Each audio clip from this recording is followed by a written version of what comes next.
우리는 흔히 세계에서 교육 수준이 가장 높은 나라를 이야기할 때 시험 점수나 명문대 진학률을 떠올립니다. 하지만 진짜 중요한 질문은 따로 있습니다. 그 나라의 교육이 과연 사회 전체를 얼마나 똑똑하게 만들고 있는가입니다. 오늘 영상에서는 단순 성적이 아니라 국가 경쟁력을 만들어낸 교육 시스템을 기준으로 세계 최고 수준의 교육 강국들을 살펴봅니다. 구독과 좋아요 버튼을 눌러주시는 것은 제가 영상을 만드는데 큰 힘이 됩니다. 이번 분석은 국제학업 성취도평가 PISA 성인 문해력 조사, 고등교육의 질, 교육 접근성, 그리고 졸업 이후 생산성까지 종합한 결과입니다. 공부 잘하는 학생 몇 명이 아니라 평균 수준이 얼마나 높은지를 중심으로 보겠습니다. 먼저 세계 교육 이야기에서 빠지지 않는 나라, 핀란드입니다. 핀란드는 전국 단위 수능 시험이 없습니다. 숙제도 매우 적고 학원 문화도 거의 존재하지 않습니다. 그럼에도 불구하고 핀란드 학생들은 읽기, 수학, 과학 전 영역에서 늘 세계 최상위권을 유지합니다. 그 비밀은 학생이 아니라 교사에게 있습니다. 핀란드 교사는 대부분 석사 학위를 보유하고 있으며 의사나 변호사와 비슷한 사회적 존중을 받습니다. 수업은 경쟁이 아니라 이해 중심으로 설계되고 학생 한 명 한 명의 학습 속도를 존중합니다.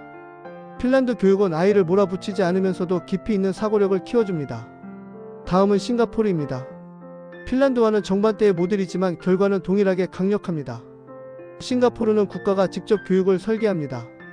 초등학교 단계부터 수학과 과학, 논리 훈련을 반복적으로 강화하며 교육을 국가 전략으로 취급합니다.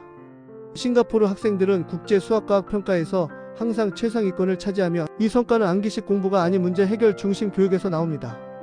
실제 산업 현장에서 필요한 사고방식을 학교에서 미리 훈련시키기 때문에 졸업과 동시에 기업이 학생을 데려가는 구조가 만들어집니다. 세 번째는 일본입니다. 일본 교육의 핵심은 지식 이전의 태도와 기본기입니다. 일본 학교에서는 학생들이 직접 교실을 청소하고 급식을 준비합니다. 이는 단순한 생활 교육이 아니라 사회 구성원으로서의 책임을 몸으로 배우게 하는 과정입니다. 일본의 학력 수준은 폭발적으로 높지는 않지만 학생 간 편차가 극히 적습니다. 상위권은 물론이고 하위권 학생들까지 일정 수준 이상으로 끌어올리는 구조 덕분에 국가 전체의 기초 지적 수준이 매우 높습니다. 네 번째는 대한민국입니다. 한국은 교육 열만큼은 세계 최상위 수준입니다. 짧은 시간 안에 엄청난 학습량을 소화하며 문제 해결 속도와 정보 처리 능력에서는 세계 최고 수준의 평가를 받습니다. 다만 이 압축형 교육 구조는 학생들의 스트레스와 피로도를 높여왔습니다. 최근에는 토론 수업과 프로젝트 기반 학습을 확대하며 창의성과 사고력 중심으로 전환을 시도하고 있습니다. 한국은 이미 강력한 학습 능력을 갖춘 나라이고 지금도 진화 중인 교육 강국입니다. 다섯 번째는 캐나다입니다. 캐나다 교육의 가장 큰 강점은 균형입니다. 이민자, 저소득층, 장애 학생까지 모두를 포용하는 시스템을 갖추고 있으며 평균 학업 성취도가 매우 안정적입니다. 극단적인 낙오자가 적고 사회 갈등도 낮습니다. 캐나다는 성적 경쟁보다 지속 가능한 인재 양성에 초점을 맞춘 교육 모델을 운영합니다. 이 다섯 나라의 공통점은 단순히 공부를 잘하게 만드는 데 있지 않습니다.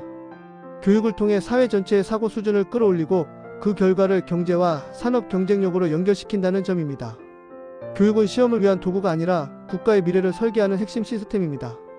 결국 세계 최고의 교육 국가들은 한 가지 질문에 집중합니다. 이 교육이 우리 사회를 얼마나 똑똑하게 만드는가? 시험 성적보다 중요한 것은 생각하는 힘이고 경쟁보다 중요한 것은 지속 가능성입니다. 그리고 그 답은 이미 이 나라들의 교실 안에 있습니다.